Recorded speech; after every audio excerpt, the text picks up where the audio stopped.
축복하겠습니다. 하나님은 당신과 영원히 함께 하십니다. 한번 축복하겠어요. 뒤에 분에게도 한번 축복하겠어요. 하나님은 당신과 영원히 함께 하신다고. 말씀을 통해서 또 하나님이 함께 하시는 사실을 체험하는 한 주간 되기를 바랍니다.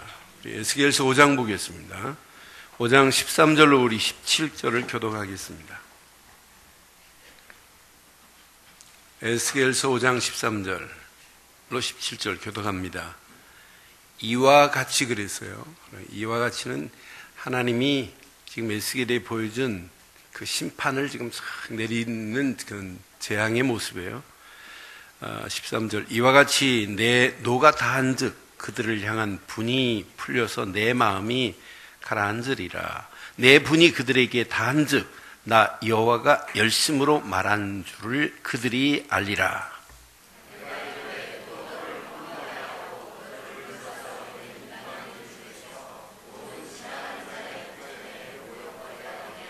내 노와 분과 중한 책망으로 내게 벌을 내린즉 너를 둘러싸고 있는 이방인들에게 내가 수치와 조롱거리가 되고 두려움과 경고가 되리라. 나 여호와의 말이니라.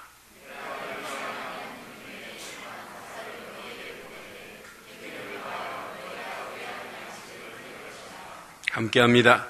내가 기근과 사나운 짐승을 너희에게 보내 외롭게 하고 너희 가운데 전염병과 사륙이 일어나게 하고 또 칼이 너희에게 임하게 하리라. 나 여호와의 말이니라. 아멘.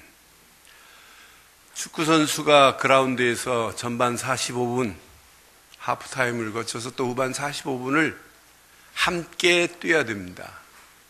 또 함께 서로 통해서 원네스가 돼서 서로 눈빛만 봐도 보이지 않는 사인도 없을 때 서로 패스가 왔다 갔다 해야 되고 슈팅이 돼야 되고 공격 수비가 제대로 되어야 축구입니다.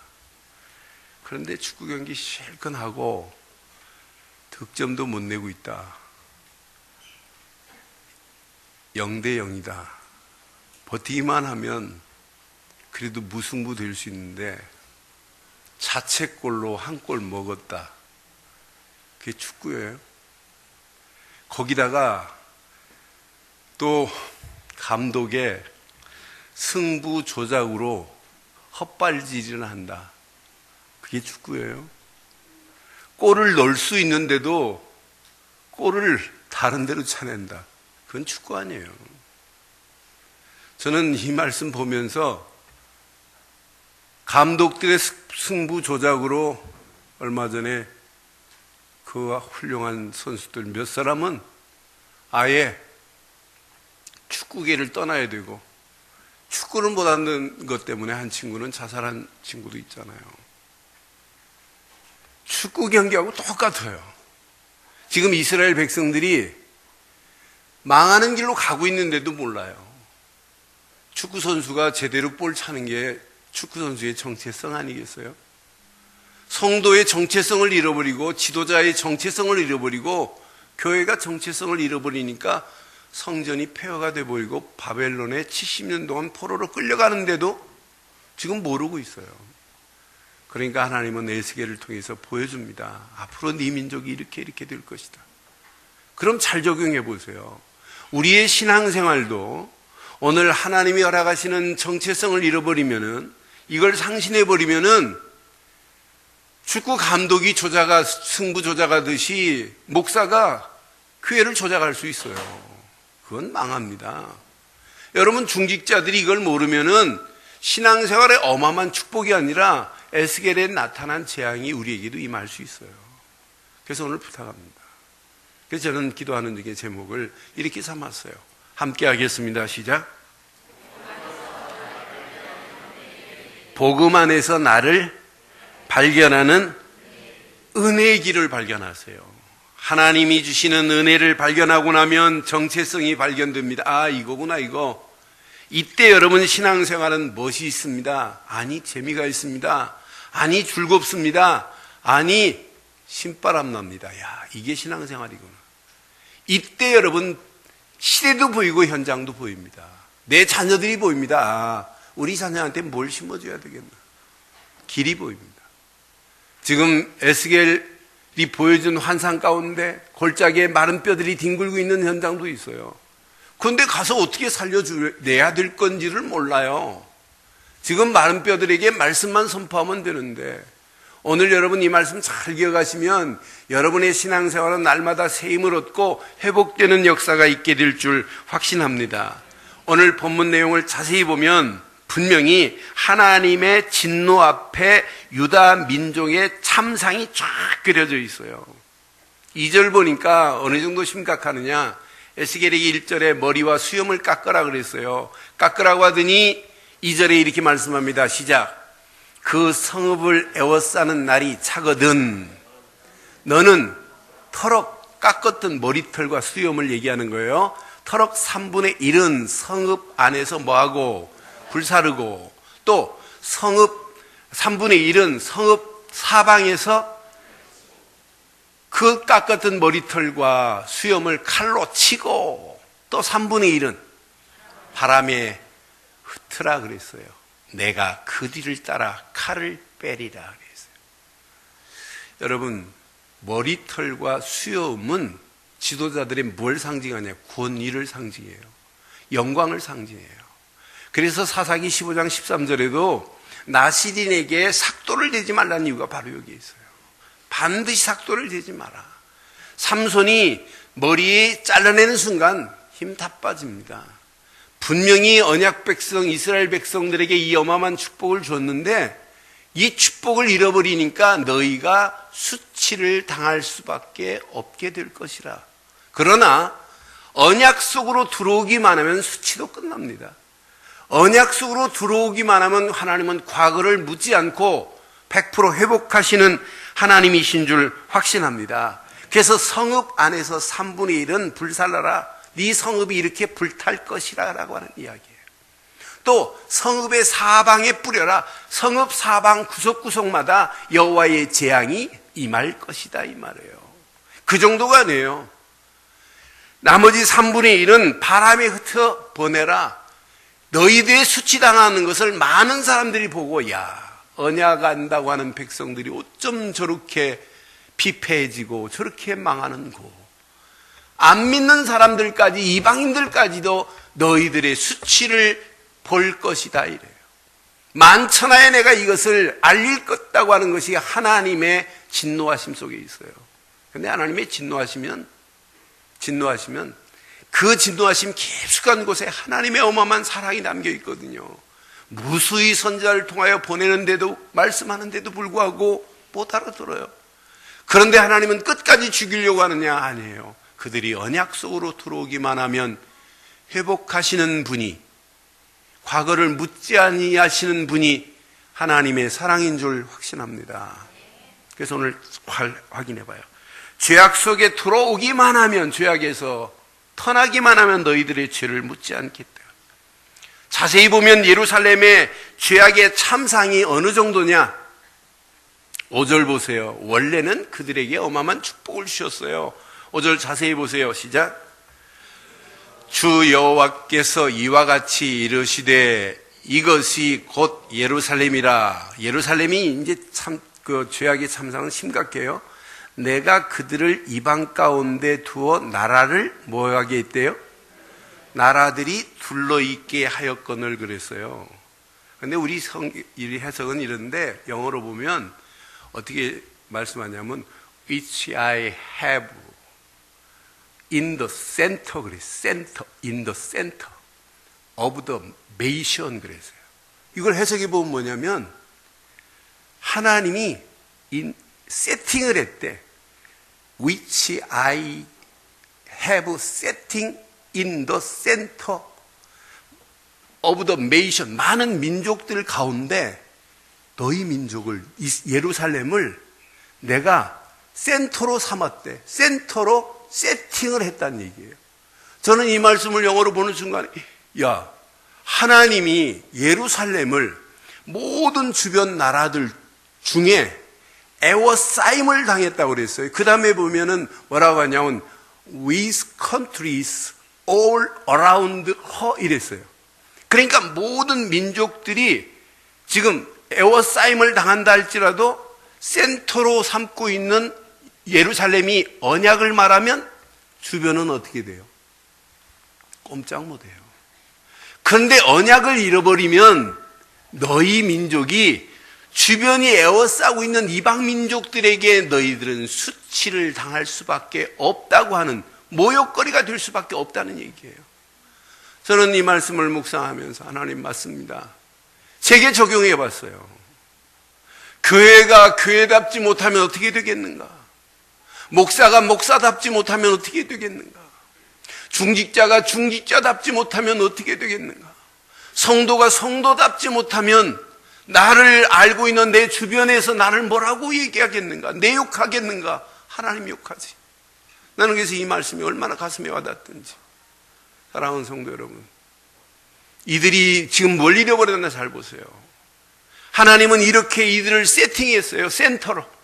그것도 주변 나라들 중에 언약만 붙잡고 있으면 너희들은 너희들을 통해서 이방 선교가 될 것이다 했는데도 불구하고 이들은 어겼어요. 6절. 뭘 어겼나 잘 보세요.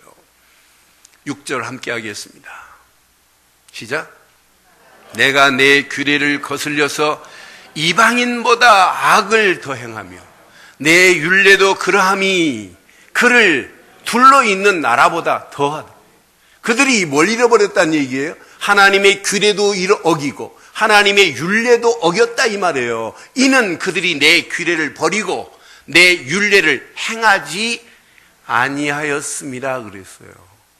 그럼 하나님이 허락하시는 규례, 율례를 행하기만 하면 하나님은 회복하시겠네요? 아니에요? 그럼 목사님, 규례는 뭐고 율례는 뭡니까? 라는 질문을 하셔야 돼요, 여러분들이. 이걸 알아야만이 이해가 돼요.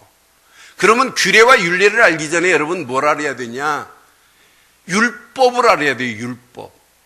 율법은 계명의 기초가 율법입니다. 10계명의 기초가 사실은 뭐냐? 율법입니다.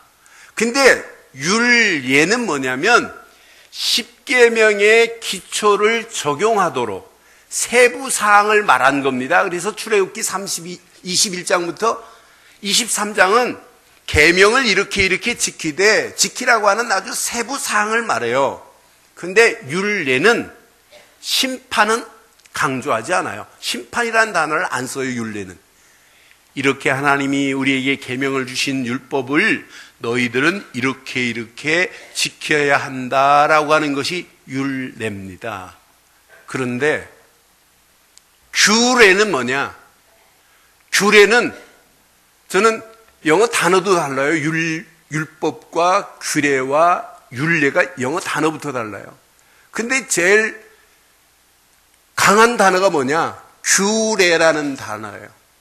저는 규례라는 단어를 확인하는 순간에 맞다. 오디넌스라는 단어를 찾아보니까 뭐가 있냐면 여기에는 심판이 들어있어요. 그러니까 예를 들어서 10계명 중에 안식일을 지켜라, 이게 율법이에요. 이게 계명이란 말이에요. 두 번째, 안식일은 이렇게 지켜야 된다고 세부사항을 알려주는 것이 뭐예요? 율례입니다. 그런데 안식일을 지키지 아니하면 중령 죽으리라, 이건 뭐예요? 규례란 말이에요. 이들이 하나님이 허락하시는 계명도, 하나님이 허락하시는 율례도, 하나님이 허락하시는 규례도 지키지 아니했기 때문에 너희들은 이런 조롱거리가 될 것이다 이 말이에요. 여러분 말씀 한번 잘 확인해 봐요. 어느 정도 심각하냐? 8절 보면 이들의 모습이 앞으로 이렇게 됩니다. 자, 그러므로 나 여호와가 말하노라. 나 곧 내가 너를 치며 이방인의 목전에서 너에게 벌을 내리되. 9절 시작. 내 모든 가증한 일로 말미암아 내가 전무후무한 벌도 있었디다. 전무후무하게 내게 내릴지라 그랬어요. 여러분 전무후무한 응답을 받으시기를 바라요. 아멘 한 분만 그렇게 받기를 바랍니다. 전무후무한 벌은 여러분 평생 받지 않기를 바라요.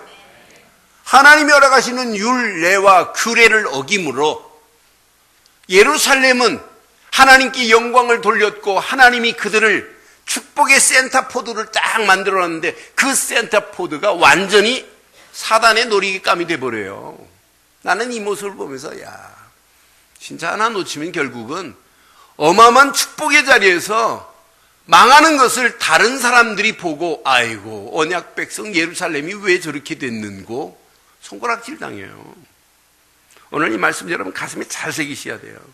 어느 정도 심각하냐 10절에 보니까 어느 정도냐면 나중에 적들이 포위함으로 말미암아 먹을 게 없어요. 그러면 어떻게 되냐? 내 아버지가 아들을 잡아먹고 아들이 그 아버지를 잡아먹으리래요. 인육을 먹는 날이 오게 될 것이다. 내가 벌을 내려 내게 내리고 너희 중에 남은 자를 다 사방에 흩어버릴 것이래요. 이렇게 처참하게 된단 말이에요. 인육을 먹는 날도 올 것이다. 너희들에게 기근이 내릴 것인데 못 먹고 살려고 그러냐. 이 정도로 심각한 상황이 돼요. 하나님께서 이렇게 약속하시면서 오늘 우리가 읽은 본문 내용을 13절부터 보면 분노의 하나님이세요.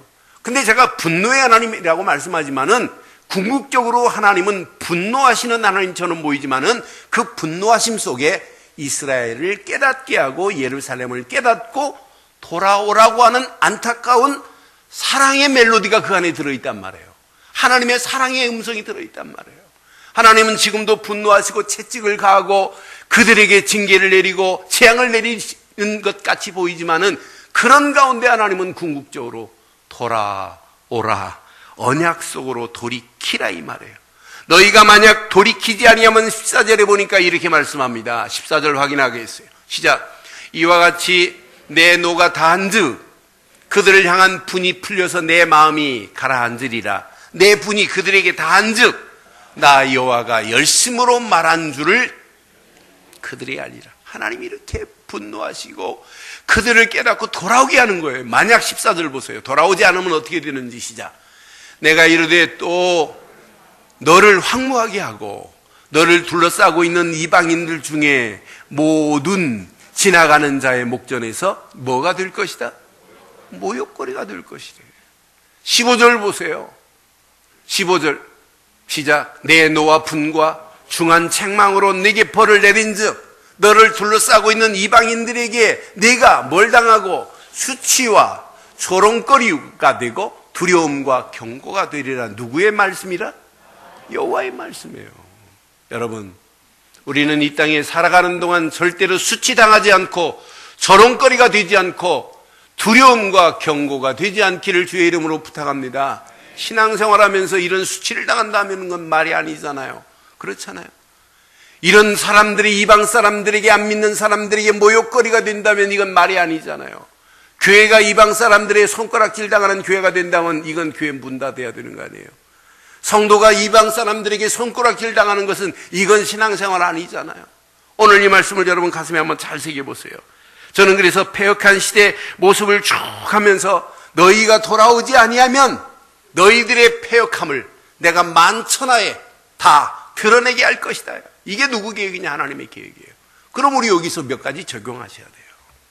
저도 그렇고 여러분도 그렇고. 오늘 언약을 상실한 유다 민족과 예루살렘을 보면서 우리는 기억하셔야 돼요. 진짜 나와 교회가 예루살렘이 무너지는 것처럼 무너진다면 이건 말이 안 되는 거 아니냐. 유다 민족이 어려운 70년 포로로 끌려가던 것처럼 세상에 포로로 끌려가는 것은 말이 안 되는 거 아니냐. 그렇다면 오늘도 우리는 어디 속으로 들어가야 되냐? 하나님이 허락하시는 언약 속으로 들어가는 축복이 있기를 주의 이름으로 축원합니다. 여러분에게는 평생 수치를 당하지 않는 축복이 있기를 바랍니다. 모욕거리가 되지 않는 축복이 있기를 바랍니다. 그래서 오늘 우리는 꼭 기억해야 돼요. 교회는 교회다워야 됩니다. 목사는 목사다워야 됩니다. 장로는 장로다워야 됩니다. 권사는 권사다워야 됩니다. 중직자가 중직자다워야 되잖아요. 그렇잖아요. 성도가 성도다워야 되잖아요. 이게 신앙생활 아니겠어요? 우리는 세계복음하겠다고 랩런트들이 구호만 외치고 이거밖에 없다.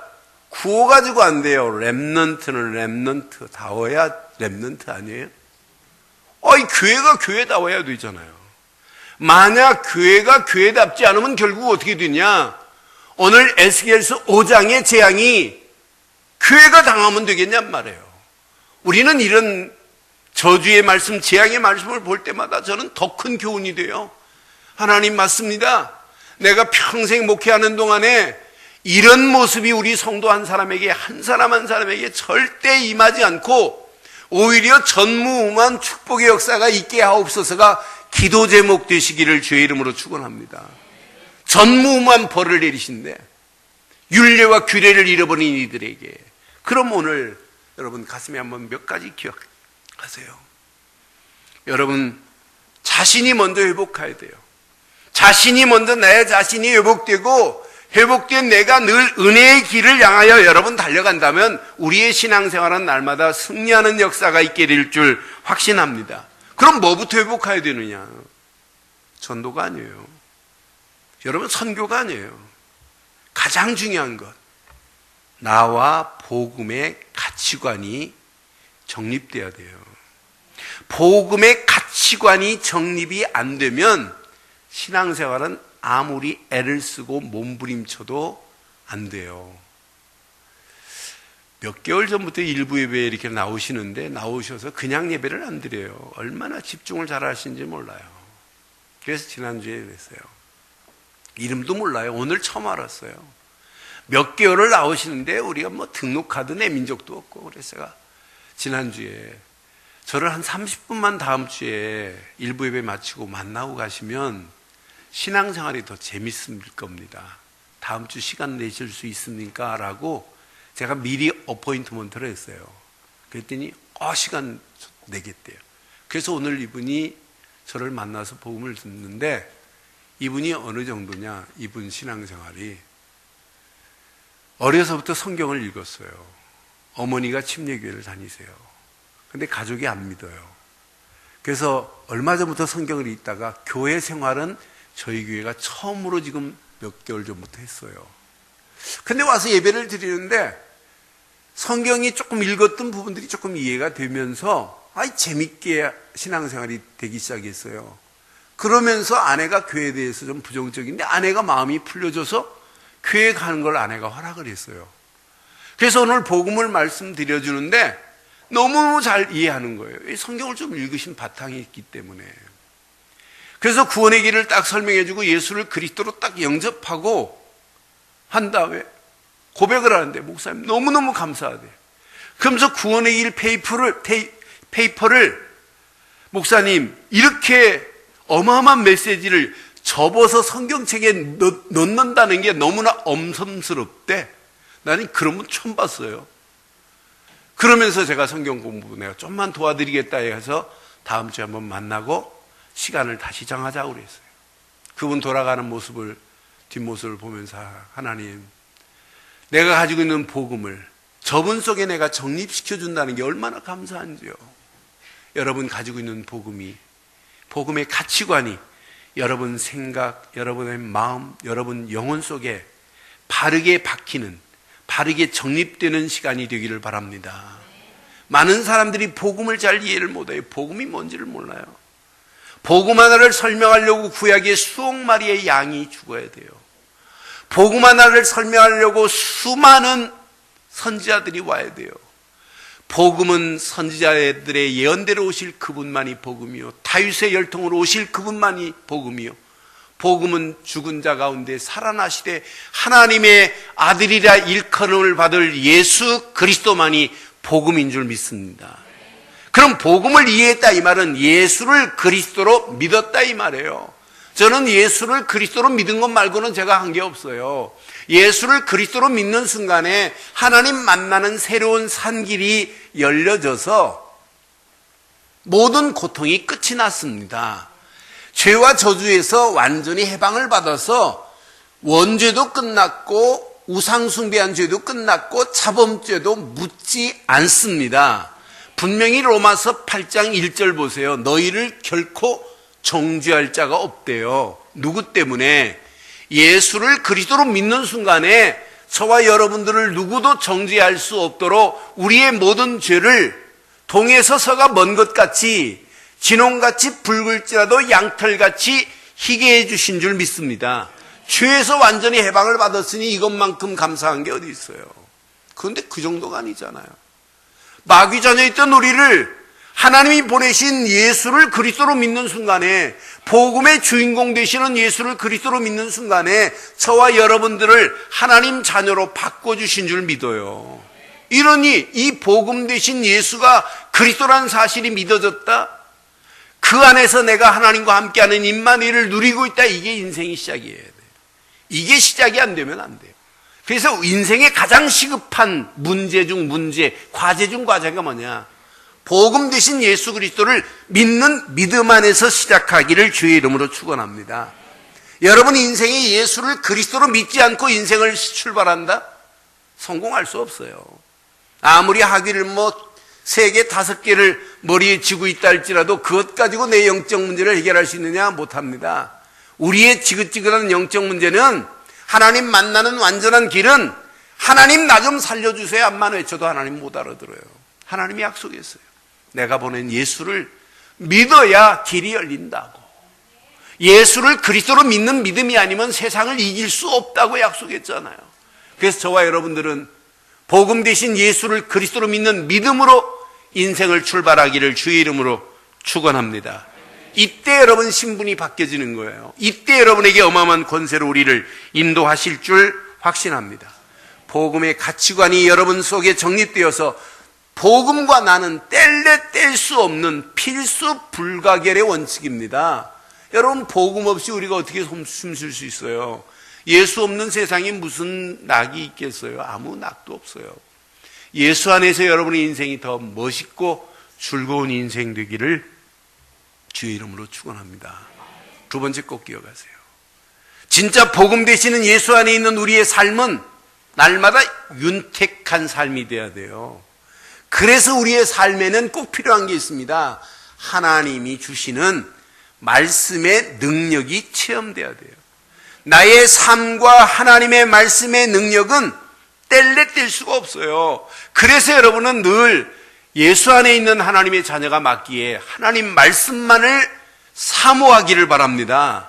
말씀만을 묵상하기를 바랍니다. 그 말씀을 붙잡고 기도 속으로 들어가 보세요. 이때 말씀은 창조의 능력으로 변합니다. 이때 하나님의 말씀은 재창조의 능력으로 내 속에서 또 다른 하나님의 역사를 맛보게 합니다. 여러분 하나님의 어마어마한 말씀을 붙잡고 있으면서 실패한다? 그것처럼 어리석은 게 어디 있겠어요. 그러나 예수 안에서 하나님의 말씀을 붙잡고 가는 여러분들에게는 여러분 수준과 관계없이 말씀 한마디로 하나님은 천지를 창조하셨고 죽은 나사로에게 나사로야 예수님이 말씀하는 순간에 죽은 나사로를 살릴 수 있는 능력이 오늘도 우리가 읽은 하나님의 말씀인 줄 확신해요. 그럼 이 말씀이 우리의 가는 길에 등이 된다면 여러분 빛이 된다면 어떤 역사가 일어나겠어요. 그래서 시편 119편 105절에 보니까 분명히 여호와의 말씀은 내 발에 등이요 그랬어요. 주의 말씀은 내 발에 등이래. 아니 내 길에 무엇이라고요? 빛이 되시기를 바랍니다. 내 발에 등이 되시고 내 길에 빛이 되시는 말씀을 따라가는데 왜 우리가 이 땅에 살아가는 동안에 어둠에 매겠어요? 왜 사단에게 종노릇 하겠어요? 종노릇 안 해요. 절대 우리는 어둠에 헤맬 자가 아닙니다. 어둠에 있는 자들까지도 건져내는 축복이 우리에게 있게 될 줄 확신합니다. 저는 예수 안에서 말씀을 붙잡고 말씀의 역사함을 맛본다. 말씀의 능력이 체험된다. 그 말씀 붙잡고 있는데 하나님이 내게 응답으로 역사하신다. 이게 체험되니까 말씀을 붙잡을 때마다 힘이 생겨요. 오늘도 하나님이 주신 이 말씀은 또 하나님이 한 주간 어떻게 응답을 하실까? 오늘도 강단에서 선포한 이 메시지가 선포될 때 하나님은 우리 성도들의 삶을 어떻게 윤택하게 하실까? 기대가 된다니까. 기대가. 사람의 말은 아무 능력도 없어요. 그러나 하나님 말씀은 살았습니다. 살았습니다. 운동력이 있습니다. 예리한 날쌘 것보다 더 예리합니다. 영과 혼과 관절 골수까지 찔러 쪼갤 수 있는 것은 하나님의 말씀뿐인 줄 믿습니다. 말씀을 붙잡고 한 주간 이 말씀이 여러분 가는 길에 빛이요 여러분 가는 발에 등불 되는 한 주간 되기를 주의 이름으로 축원합니다. 마지막으로 꼭 기억하세요. 두 가지 복음의 가치관이 정립되고 하나님의 말씀이 사실적인 역사와 능력이 체험되는 사람은 당당할 수 있어요. 확신이 있어요. 어떤 문제를 만나면 문제 만난 것이 더 좋을 수 있어요. 사건 만나도 아무 관계 없어요. 여러분 앞에 놓여있는 문제가 복잡하게 꼬여있다 할지라도 꼬여있을수록 더 신나요. 여러분 수학을 제대로 하는 사람은 루트가 몇 개 뒤집어 써 있어도 관계없어요. 루트 푸는 방법을 알면. 그런데 루트만 써 있으면은 공식을 모르고 푸는 방법을 모르면 머리가 쥐가 나도록 풀려고 해도 안 풀리잖아요. 그렇잖아요. 그 복잡한 수학을 하는 사람들 보면 수학 푸는 재미, 맛을 알아요. 신앙생활도 마찬가지예요. 여러분 신앙생활 하는 과정에 복잡한 거 예수 믿기만 하면 싹 사라집니까? 예수 믿었더니 여러분 갑자기 남편이 막 불같은 남편이 천사로 바뀌고 막 그러죠. 예수 믿었더니 자고 났더니 하루아침 자고 났더니 막 수표가 막 머리맡에 있고 그러죠. 아니에요. 믿는데 더 복잡할 수 있어요. 그런데도 고민할 필요 없어요. 하나님은 내 사정 형편을 나는 잘 몰라도 나는 푸는 방법을 몰라요. 아무리 복잡한 매듭이라 할지라도 하나님은 이 매듭을 완벽하게 푸실 수 있습니다. 그래서 우리에게 말씀 주셨고 말씀 붙잡고 기도하기만 하면 하나님이 복잡한 모든 문제, 모든 매듭을 완전하게 푸실 정도가 아니라 내 앞에 놓여있는 담도 허물어 가시면서 하나님의 계획을 이루실 줄 믿습니다. 에스겔 앞에 이스라엘 백성 유다 민족들이 예루살렘이 이렇게 비패해지고 수치를 당하고 모욕거리가 된다 할지라도 하나님은 얼마든지 바꾸실 수 있어요. 이스라엘의 지도를 보면 재밌어요. 한 면은 바다입니다. 세 면은 강대국들이에요. 블레셋, 모압, 암몬, 아수르 전부 강대국이에요. 그런데 이스라엘이 영적인 힘을 얻고 하나님을 바라보고 있을 때는 주변 강대국들이 아무리 강하다 할지라도 힘을 못 써요. 꼭 F킬라 맞은 파리처럼 아무 힘도 못 써요. 그런데 이들이 언약을 잃어버린 순간에 이들은 종이 호랑이가 아니에요. 진짜 호랑이로 바뀝니다. 여러분 신앙생활도 마찬가지예요.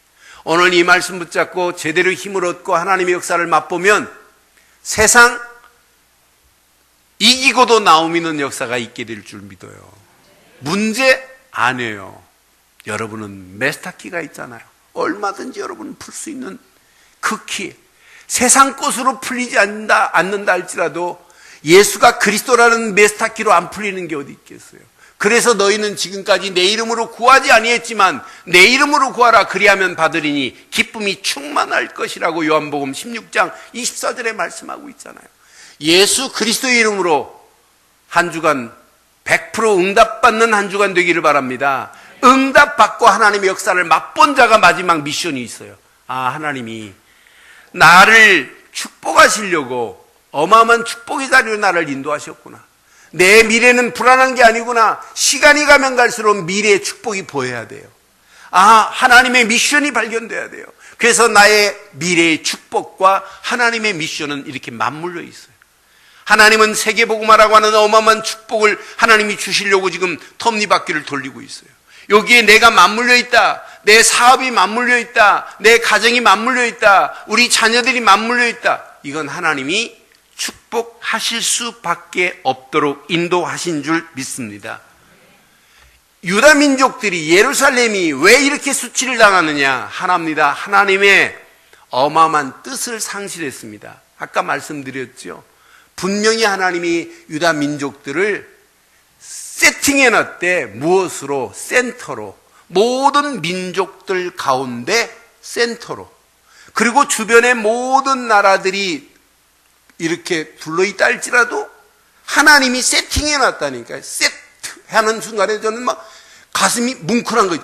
하나님이 이렇게 세팅해놨는데 여러분들도 하나님이 세계복음화 때문에 세팅해 놨습니다. 여러분들 앉은 자리가 축복의 센터포드 되기를 바랍니다.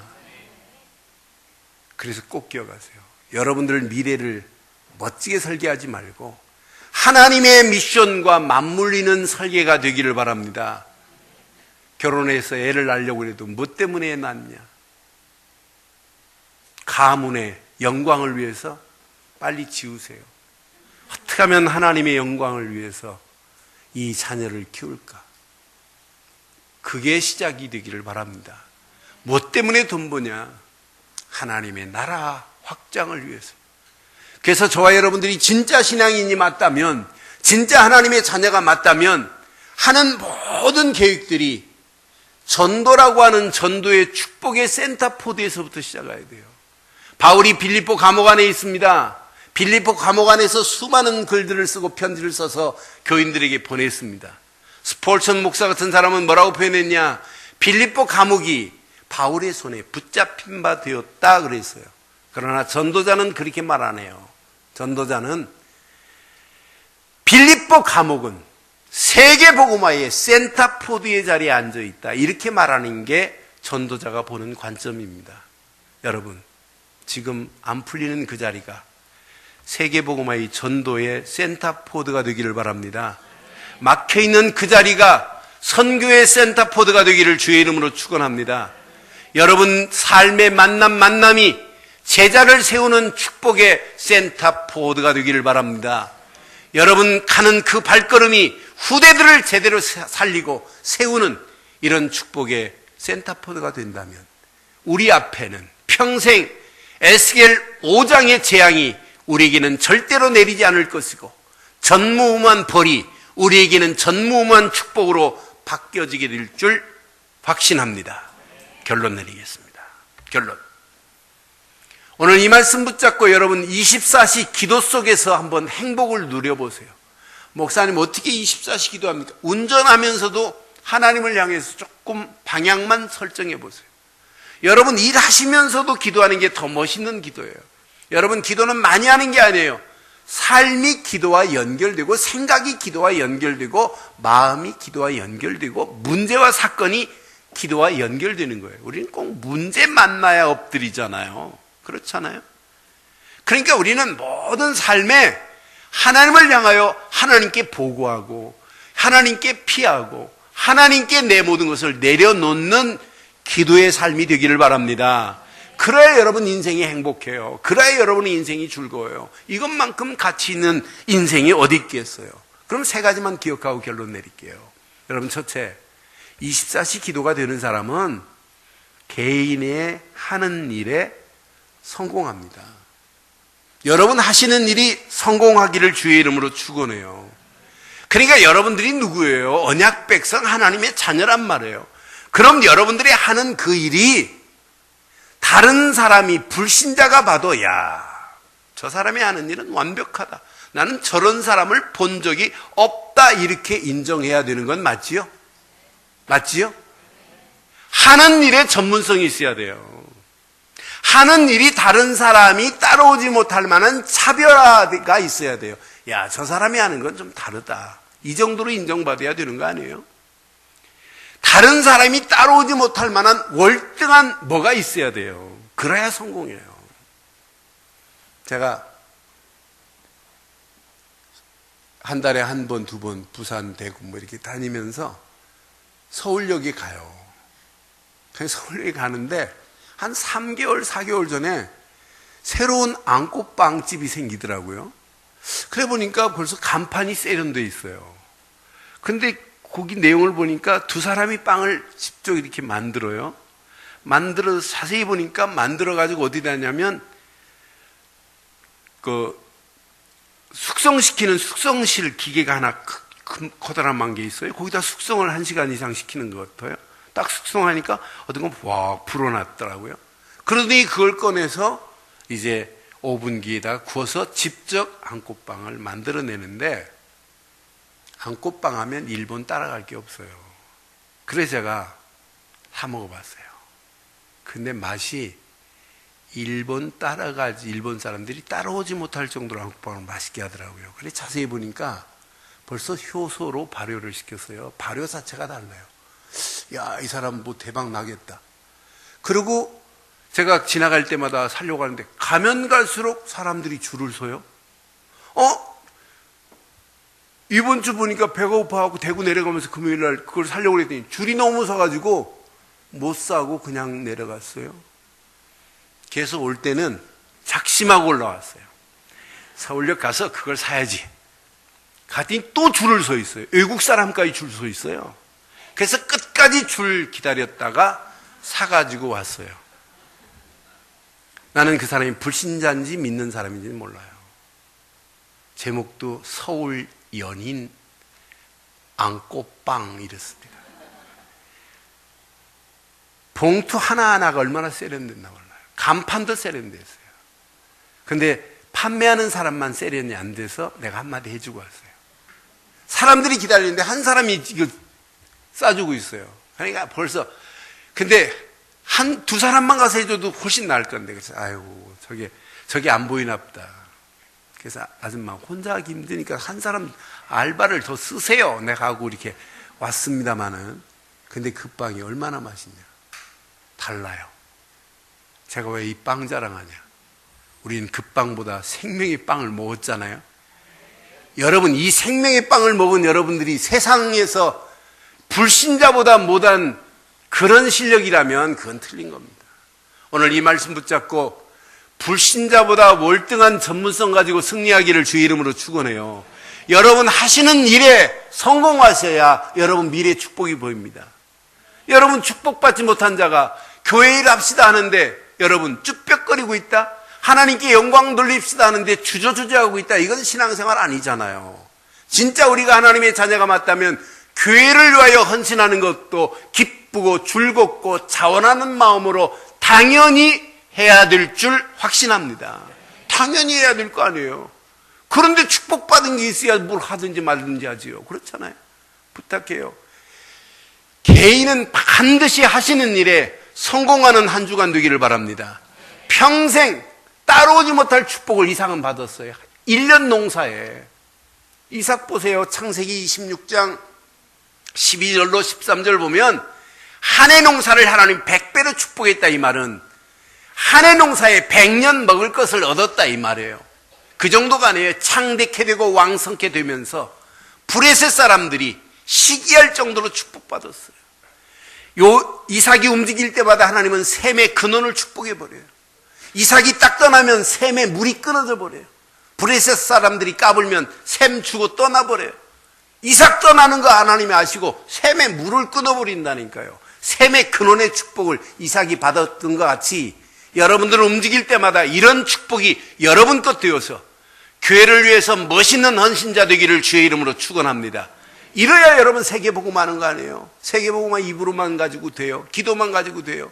진짜 세계 선교사를 파송하고도 나오는 이런 축복의 역사가 여러분 것 되기를 주의 이름으로 축원합니다. 이것 깨닫고 나면 두 가지 되고 나면 여러분 미래의 어마어마한 축복을 향하여 믿음으로 결단하고 도전할 수 있는 게 이제 신앙생활이어야 돼요. 저는 맞다. 에스겔이 그 시대를 향하여 이런 어마어마한 메시지를 전한 것처럼 시대를 살리겠다고 결단한 에스겔의 축복이 우리 늘 좋은 교회 모든 성도들 되기를 바랍니다. 그래서 여러분들은 성도가 아니에요. 전도자로 쓰임받기를 바랍니다.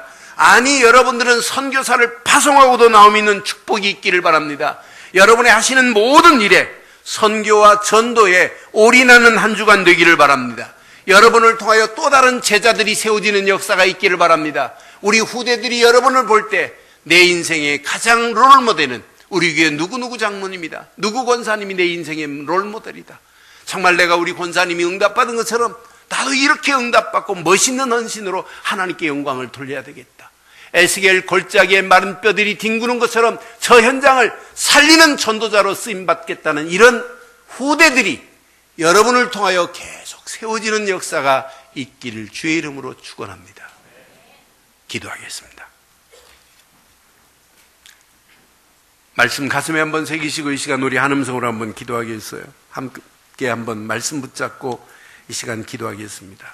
나와 복음의 가치관이 정립되게 하시고 나의 삶과 하나님의 말씀의 능력이 체험되게 하시고 나의 미래 축복과 하나님의 미션이 발견되어지는 축복의 역사가 있게 해달라고 함께 기도하시면서 내 개인이 하는 일에 반드시 성공하여 하나님의 교회 헌신자로 쓰임받게 하시고 미래 세계복음의 축복을 향하여 믿음으로 결단하고 도전하게 해달라고 함께 기도합니다.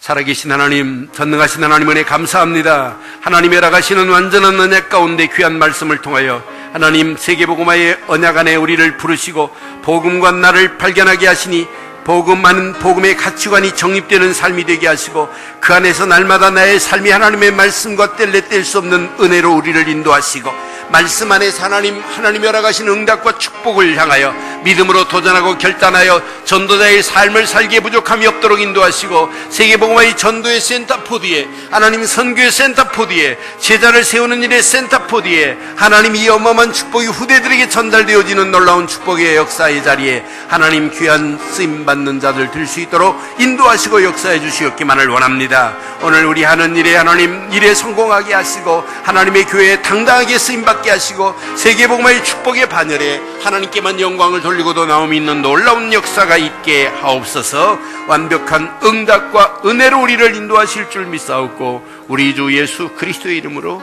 기도드리옵나이다. 아멘.